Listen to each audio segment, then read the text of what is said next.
All right, so I'm getting ready to go to the gym, and I just got a new tripod, so I can now I can hook it up, and it's latched onto a wall or a beam right now, so which is kind of cool. So I figured I'd do a quick video here, and the genesis of this video was I was watching a Jim Rohn clip, and if you don't know who Jim Rohn is, R-O-H-N, highly recommend you look up some of his stuff, and he's very inspirational.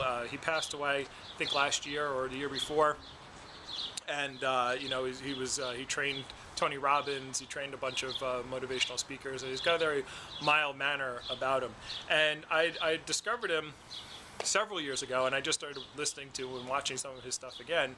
And as I'm going through it again now, after going through making a lot of these videos and getting in a lot of conversations on religion on YouTube, I've found, you know, I hear things now that he was saying, and I realize where it's coming from, where I didn't understand it before. Like, for example, like just little things, like he'll be in the middle of his talk and he'll say, you know, that's the way it's been for the last 6,000 years.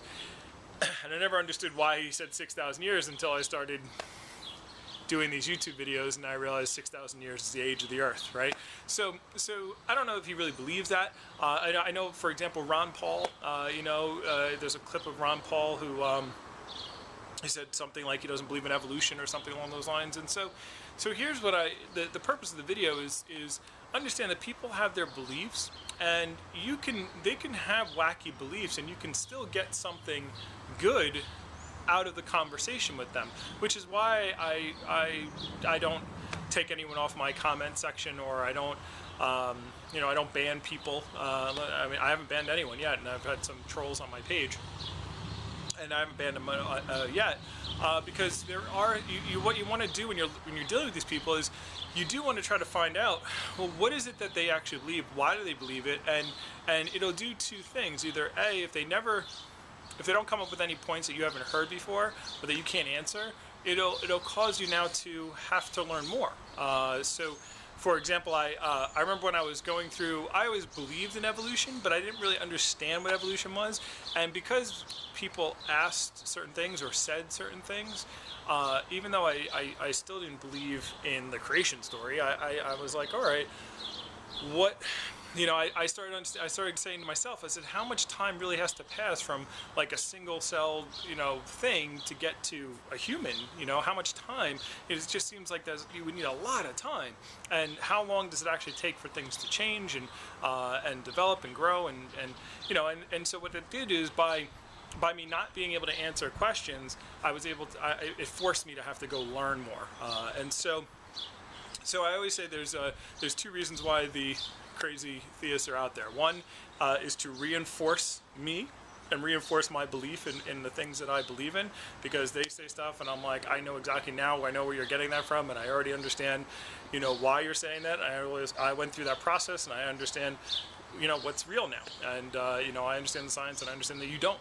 And so it reinforces what you believe, because if they didn't exist, I wouldn't know what I believed as deeply as I do. And the second thing is that maybe you do. See, do not be afraid. I know it's tempting when you're dealing with theists, especially if you're kind of new to the atheist game and you haven't really talked to. You have conversations, you don't really know what to say. Don't be afraid to say, I don't know. See, the thing is that as a rationalist, as an atheist, you know, we don't have to know everything. Like, you know, their position is, well, I don't know, therefore God, and our position is, I don't know, so therefore I don't know, and we don't know that yet, or I just don't know it, and I have to go figure it out. So don't ever be put in the corner where if you don't know something, then all of a sudden then you feel like you lost. And so and also, and I'll wrap up just by saying again, be open-minded to what can you get out of the conversation, what can you take away from the conversation, even if it's someone that doesn't have the same beliefs as you do. You know, Ron Paul, I love a lot of his stuff, but and I still would have voted for him, and I did vote for him. Well, couldn't vote for him because I'm not registered as a Republican, but I would have voted for him if he had become a presidential. He's probably the only presidential person I would have ever voted for, even though I know he doesn't believe in evolution the way I do, because I liked his other policies. So, you know, I have lots of Christian friends. I don't believe in the things that they believe in, but if they step over the line, and then I will check them, you know, with, and we just don't converse about a lot of stuff like that just because, you know, we don't, but we can still be friends, we can still talk, we can still hang out, and just keep your snarkiness level to their snarkiness level, and we can be fine. All right? That's it. Have a great day.